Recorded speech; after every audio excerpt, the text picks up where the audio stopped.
This semester, I'm in an elementary education math methods course.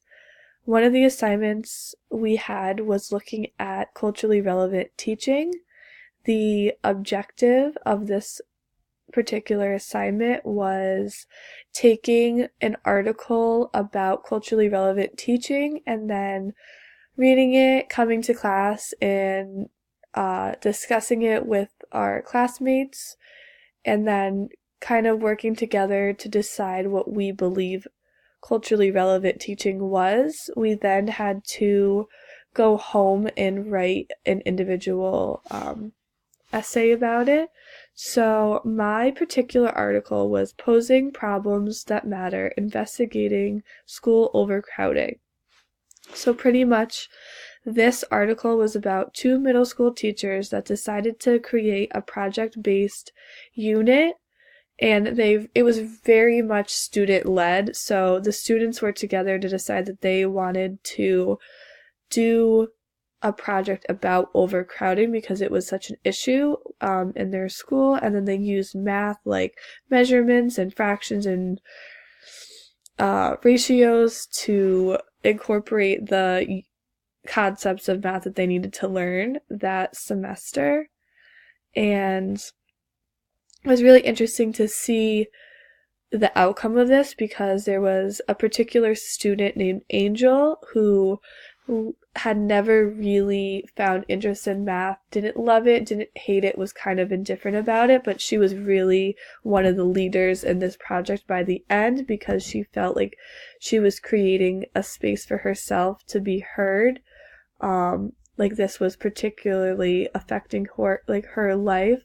So it really created a space for her to want to get involved, and she became very engaged. By the end, the school was able to incorporate social justice because they started comparing their school to another school, and they were realizing that the inequalities and resources between their particular school and another school within the district were astronomical. So they decided to get together and create a presentation to present to school administration. And this particular article had also, I feel like, in a lot of culturally relevant lessons, students really respond well to it because they're using their own experiences, things that are affecting them, their culture, their interest, to learn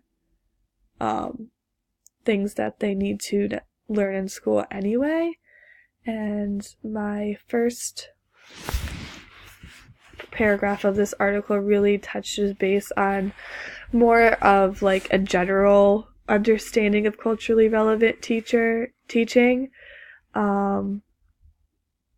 We talked a lot about in this class that it really empowers students and they become a personal stakeholder in their own education because just like how Angel was affected,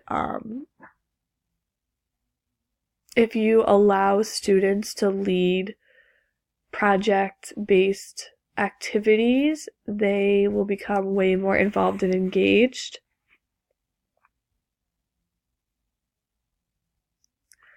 It's really important to create a space where you could have these conversations about the issues that are affecting students, and teachers really have a responsibility to understand the community that they're working in because issues that they may have faced when they were growing up or the schools that they went to may be completely different than the schools that they are working in. So it's very important to be aware of this and also to create a community in your classroom that allows students to feel comfortable enough to want to talk about these issues.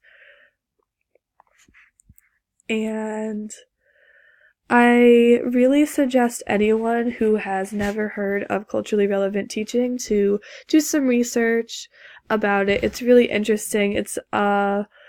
It's definitely a very engaging way to incorporate concepts into your classroom, and that's it. That's all I have for today. Thank you for listening.